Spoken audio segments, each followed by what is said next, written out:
Salah satu yang saya perhatikan, Masya Allah luar biasa, masyarakat Indonesia luar biasa soal infak sedekah, selalu luar biasa.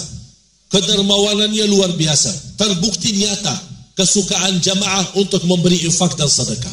Tetapi banyak orang yang lupa berdoa saat bersedekah.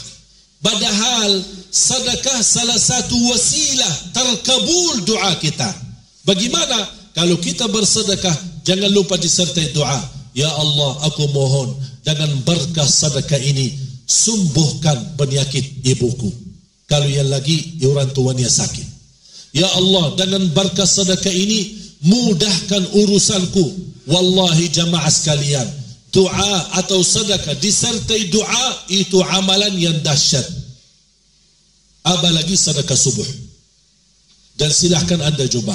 Itu mujarrab.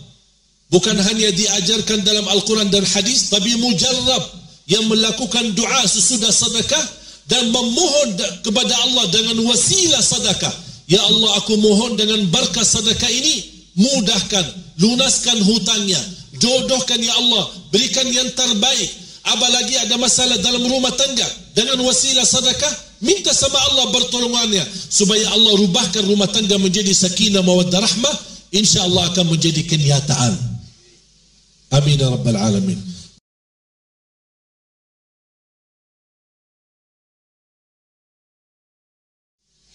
Ada seorang bertanya Al-Imam Al-Fudail bin Iyad. Ada riwayat Imam Al-Hasan Al-Basri. Aku dulu biasa suka tahajud, suka salat malam, tapi tiba-tiba kok merasa berat. Kalau mau bangun susah, padahal sudah saya siapkan diri untuk membangun malam hari. Apa sebabnya? Aku merasa keberatan bangun. Apa kata Imam Al-Hasan Al-Basri? Kabbalatka dhunubuka wa ma'asik. Terikat dirimu gara-gara dosa dan maksiat. Terpengaruhi dosa maksiat itu. Kehilangan khusyuk pasti sebabnya dosa maksiat. Yang paling bahaya dosa adalah dosa mata. Memang tidak terlalu terasa di saat kita lihat, tapi lama kelamaan hal yang kita pandangi dan kita lihat menjadi sebuah kebiasaan, akhirnya hati kita rusak, tidak bisa menikmati ibadah ketika kita jaga ibadah. Tidak akan merasa indahnya baca Al-Quran, tidak akan merasa indahnya membaca atau menikmati salat kita. Semuanya berubah, bahkan merubah akhlak dan sikap orang lain terhadap kita. Itu semuanya gara-gara dosa kita. Sampai ada seorang ulama berkata, saya bisa tahu diri telah berlaku dosa maksiat kalau saya melihat sikap istriku dan anakku berubah terhadap diriku sendiri. Coba bayangkan, kalau dia pulang ke rumah melihat sikap istrinya berubah dari kebadannya, dia langsung bukan marah sama istrinya, justru dia marah sama dirinya sendiri. Dosa apa yang saya lakukan sampai sikap istri saya rubah? Bahkan ada seorang ulama, dia bisa menangis karena telat takbiratul ihram yang pertama. Dia langsung bertanya dirinya, dosa apa yang saya lakukan sampai berubah kebiasaan saya? Saya keberatan dan tidak bisa menemukan takbirah pertama bersama imam di masjid. Sedangkan mereka menjaga 40 tahun tidak pernah telat takbirah pertama di masjid bersama imam. Bayangkan jamaah sekalian. Itu menunjukkan apa? Bahaya dosa maksiat. Tapi salah satu rahmat dan karunia dari Allah Subhanahu wa taala, ketika kita berlaku dosa dan maksiat, Allah mempertahankan malaikat penulis dosa maksiat. Jangan tuliskan dulu, sabar. Ini salah satu karunia dari Allah. Mereka tidak tertulis secara langsung. Beda sama malaikat kebaikan. Ketika kita melakukan kebaikan, segera tertulis. Bahkan satu kebaikan menjadi 10 kali lipat. Tapi kalau dosa maksiat, sabar dulu. Allah mengharapkan dan menunggu hambanya beristighfar dan bertaubat. Sampai malam hari, malaikat yang menuliskan dosanya bertanya, ya Allah, apakah kami tulis? Tunggu. Sampai hamba itu tertidur malam hari, sedangkan dia lupa memohon ampun kepada Allah sebab dosanya dan maksiat. Baru Allah berkata, hei hambaku, tidak ada rasa malu. Sudah tidur, sedangkan kamu baru melakukan dosa maksiat.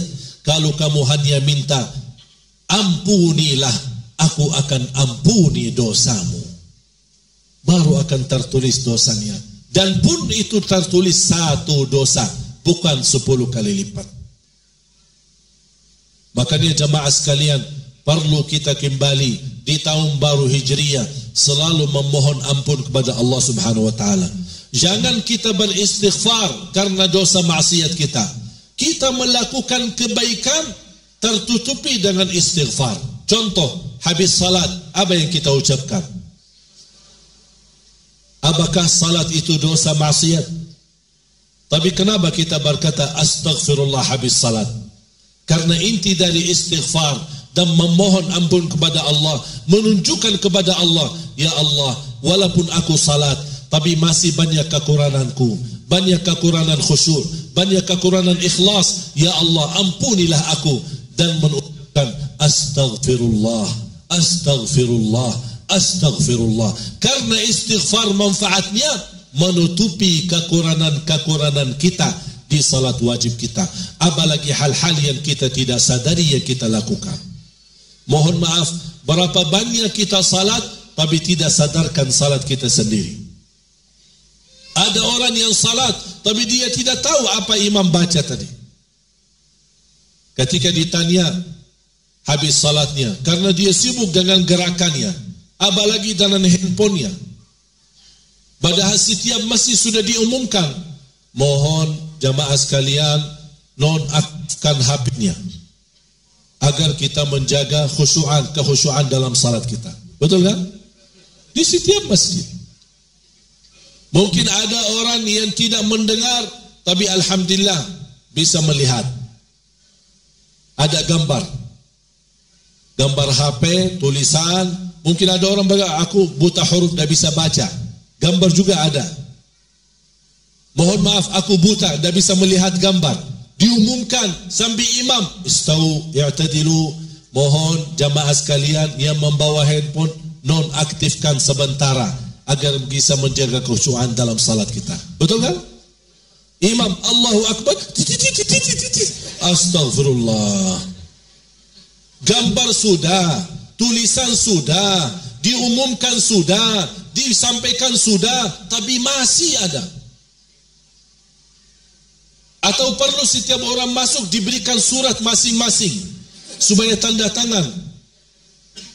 Yang lebih parah lagi, dia masuk masjid, maaf, manusia lupa, tidak memperhatikan pengumumannya, tidak memperhatikan gambarnya, tidak membaca tulisannya. Manusia bisa salah, bisa lupa. Dia masuk ke masjid, Allahu Akbar, bunyi HP-nya, tapi dia pura-pura khusyuk. Sampai selesai salat, dia tidak menggerakkan tangannya untuk matikan HP-nya. Alasannya apa? Gerakan 3 kali membatalkan salat. Tapi dia fahami ini, tapi dia tidak memahami dosa mengganggu ratusan orang yang sedang khusyuk dalam salat. Mana yang kita utamakan? Mana yang lebih besar masalahnya? Mengganggu orang banyak, mengganggu kekhusyuannya, atau menggerakkan tangannya? Berarti lebih besar mengganggu orang lain, gerakkan tangannya, matikan handphonenya, lanjutkan salatnya. Tidak menjadi masalah. Untuk menjaga kekhusyuan diri kita. Yang lebih parah lagi, apalagi kalau ada lagu India. Iya. Kadang-kadang kita menikmati bacaan imam, malah goyang-goyang badan kita. Gara-gara HP orang. La haula la quwwata illa billah. Masih ada yang mendengar, matikan suaranya, silent, tapi dia membawakan handphonenya di bawah. Tapi layarnya ke atas. Masya Allah, kita ingin menjadi khusyuk.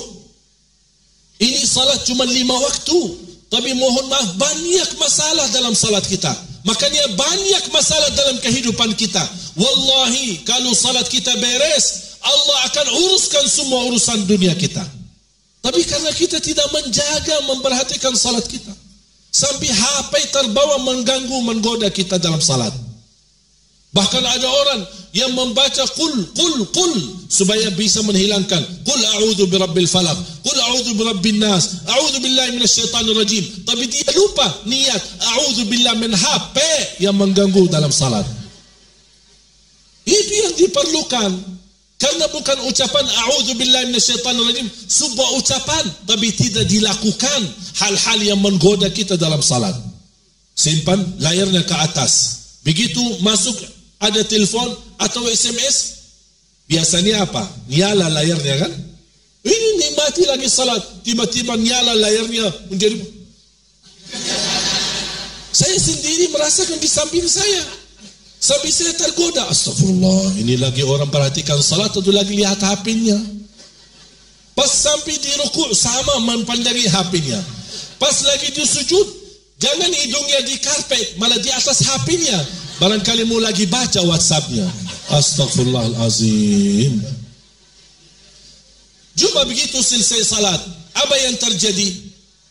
Imam lagi baca doa, lagi baca zikir, dia istighfar, subhanallah, subhanallah, tangan kanannya, tapi tangan kirinya memegang handphonenya.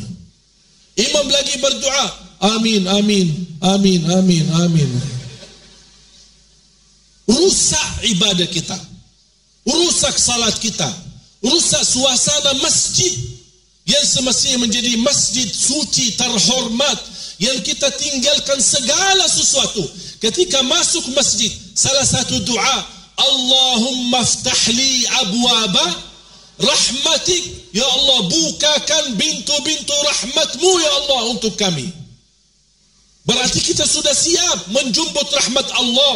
Tidak ada hal-hal yang merusak ibadah kita, tapi ada saja. Ini yang perlu kita muhasabah di tahun baru Hijriyah.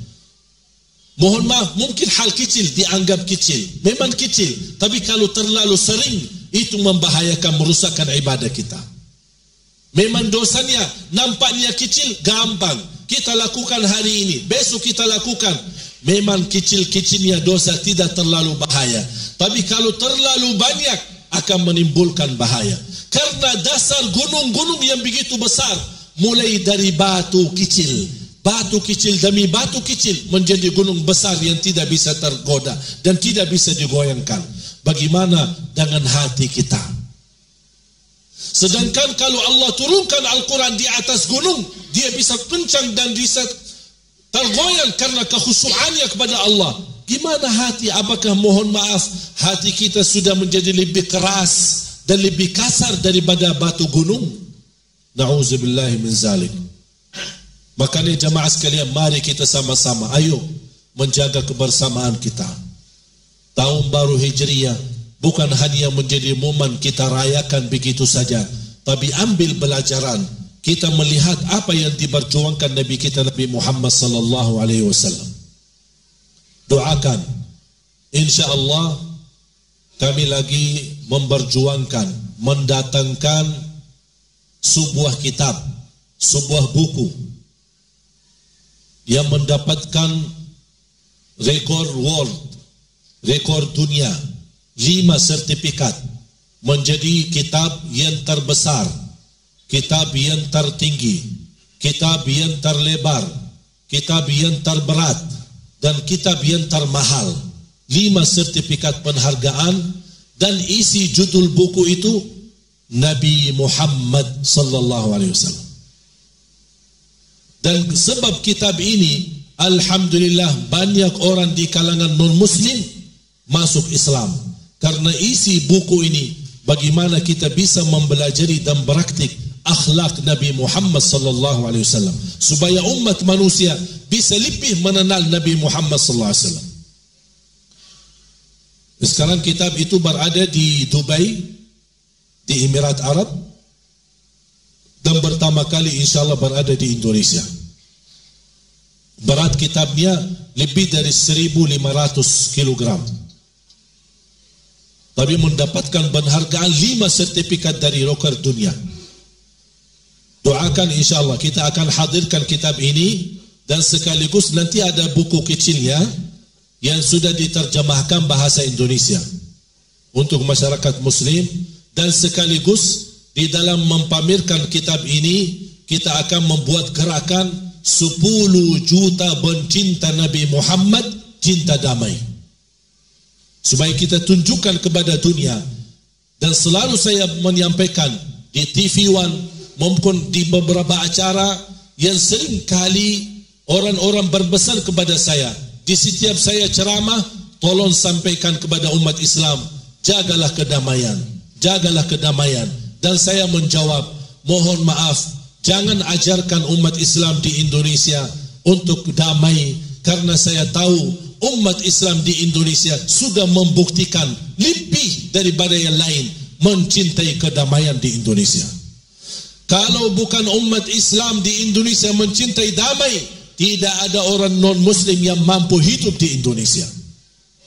Berarti tidak perlu kita ajarin umat Islam damai, damai, damai. Umat Islam alhamdulillah sudah tahu apa itu damai.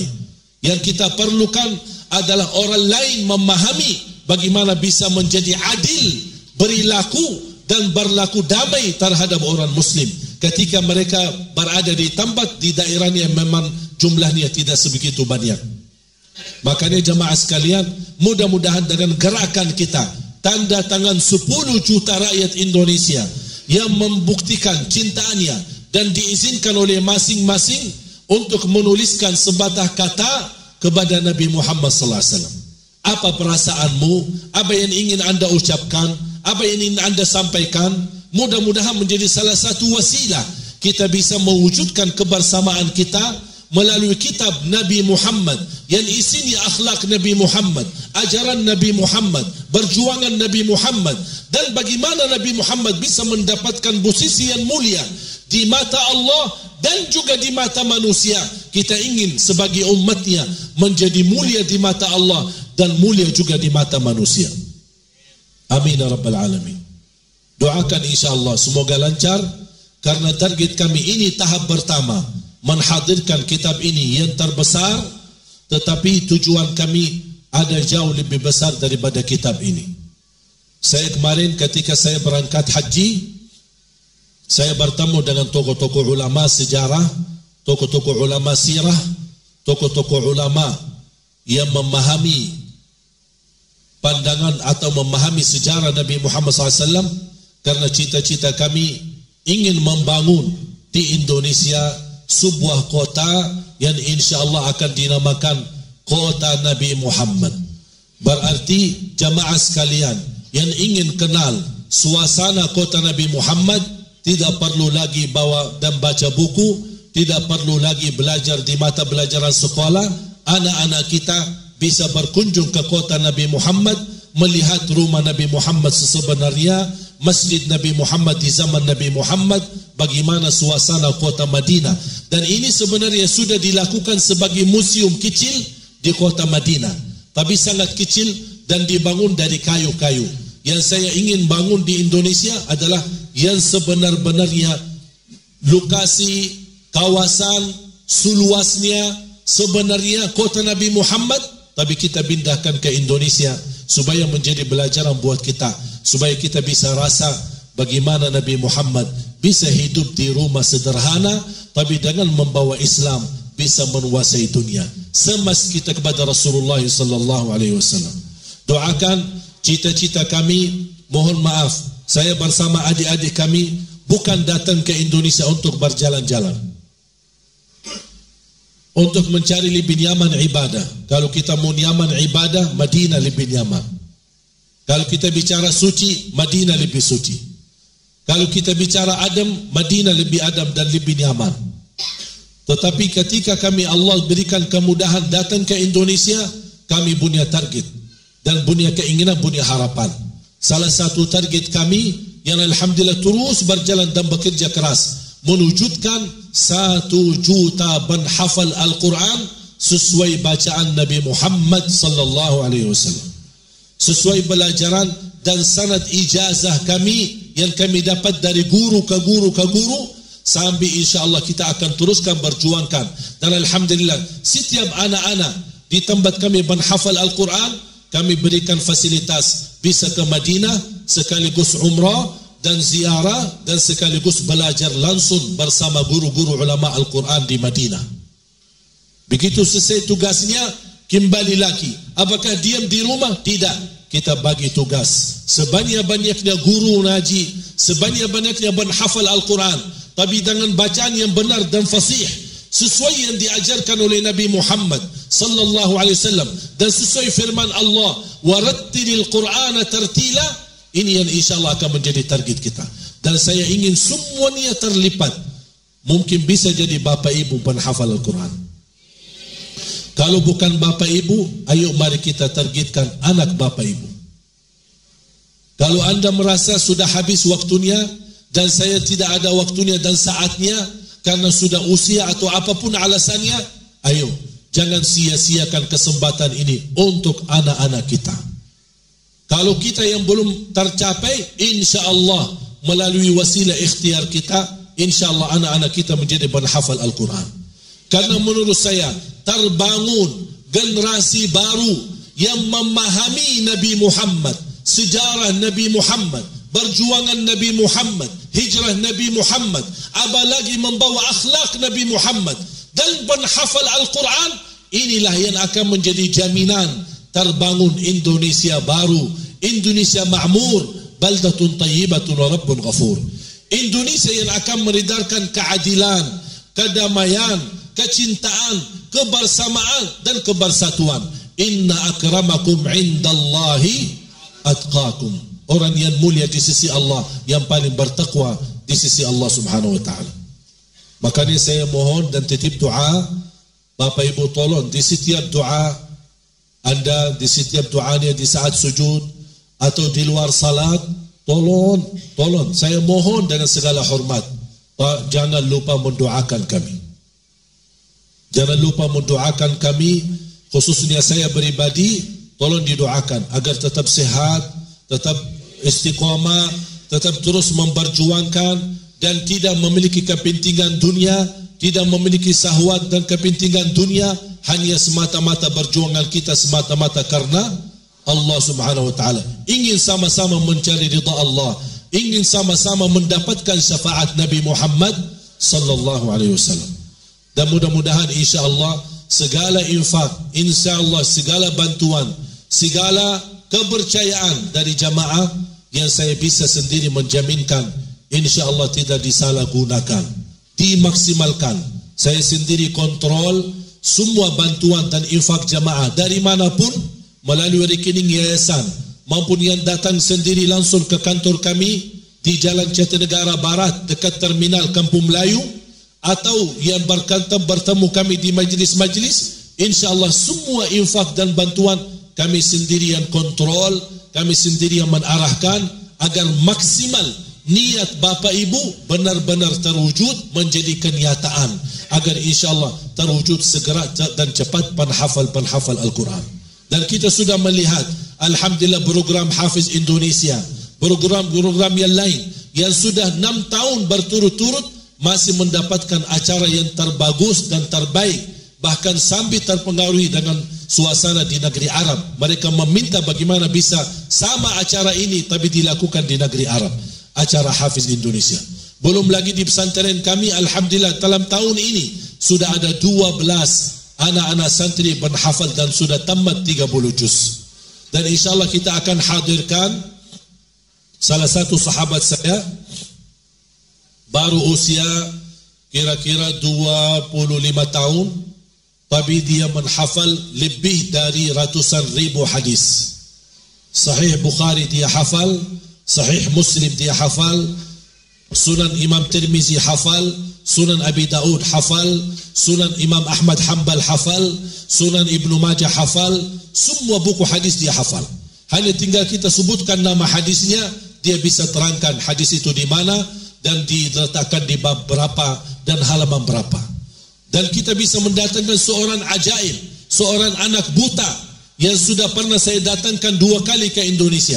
Usianya 12 tahun, tapi menghafal Al-Quran. Sejak lahir dia buta, sudah karena kena operasi, salah operasi, akibatnya menjadi buta, tapi dia menghafal Al-Quran. Dalam jumlah halaman, nomor ayat, asbabun nuzul, hafal tafsir Ibn Katsir, dan hafal lebih dari 800 hadis. Dan dia orang buta. Dan insyaAllah kita akan hadirkan ketiga kali. Karena biasa saya datangkan ke Jakarta, mudah-mudahan kita bisa hadirkan ke Bandung dan khususnya di Masjid Istiqamah. Mengapa kami menghadirkan? Dan ini menghadirkan mereka, mohon maaf, tidak dibebani dalam biaya jamaah. Ini semua menjadi tanggungjawab saya sendiri menghadirkan mereka. Mengapa? Karena kami ingin memperjuangkan. Dengan menghadirkan mereka, pertama mudah-mudahan terbawa keberkahan di negeri kita. Yang kedua, terinspirasi anak-anak kita. Melihat mereka yang memiliki keterbatasan, tapi semangat untuk menunjukkan yang terbaik untuk agama Allah, untuk Al-Quran. Makanya dukungan jamaah sekalian sangat berharga bagi kami untuk terus istiqamah. Karena Nabi Muhammad ketika berjuang, dia tidak berjuang sendiri.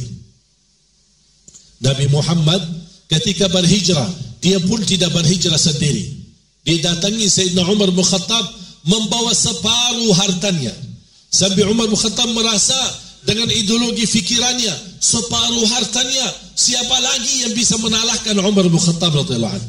Dengan membawa separuh hartanya untuk diinfakkan kepada Rasulullah, membantu hijrah dan membela Islam. Ditambah lagi datang Sayyidina Abu Bakar, dan Rasul bertanya, apa yang dibawa oleh Abu Bakar? Kata Sayyidina Abu Bakar, ya Rasulullah, saya bawa hartaku semuanya. Kaget Sayyidina Umar. Sambil Sayyidina Umar merasa malu. Sambil kata Sayyidina Umar, saya tidak bisa lagi lawan Abu Bakar. Cuba bayangkan betapa berjuangan mereka untuk agama Allah. Saya tidak minta seperti Sayyidina Abu Bakar, habiskan harta kita semua. Saya tidak minta separuhnya seperti Sayyidina Umar.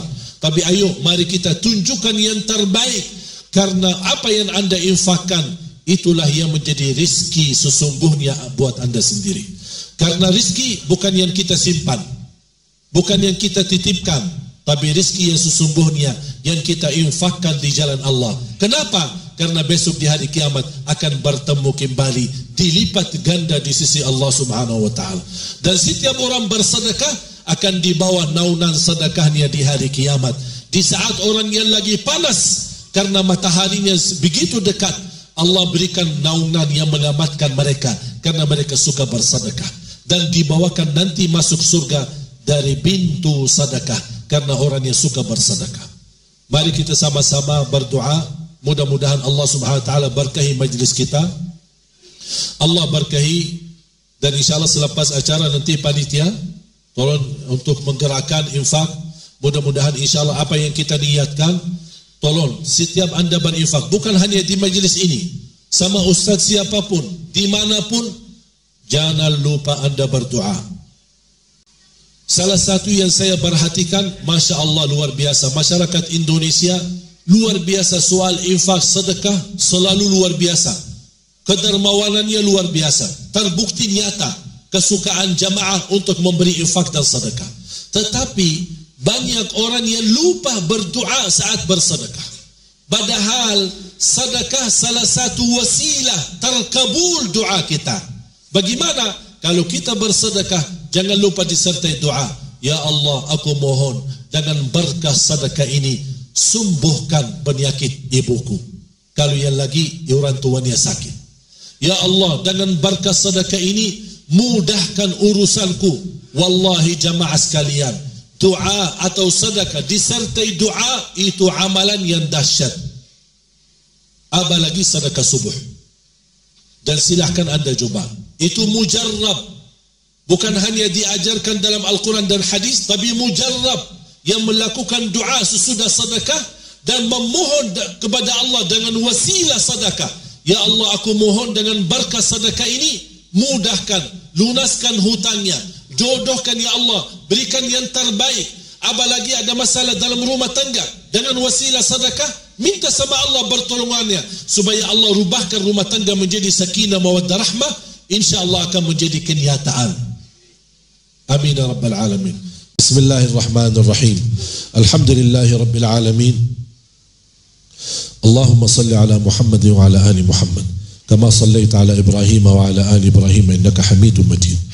Allahumma 'allimna ma yanfa'una wanfa'na bima 'allamtana wa zidna ilman wa tuqa. Ya Allah, berilah kepada kami petunjuk kepada jalan yang lurus.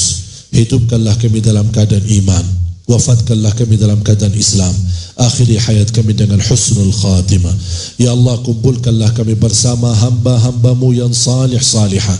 Ya Allah, atas izinmu kami bersama-sama kumpul di majlis ini, di masjid ini. Ya Allah, berilah kepada kami kemuliaan bertemu kembali di dalam surgamu ya Allah bersama Nabi Muhammad sallallahu alaihi wasallam. Ya Allah, aku mohon untuk semua jamaah yang hadir selepas majlis ini, masing-masing pulang sudah diampuni segala dosanya.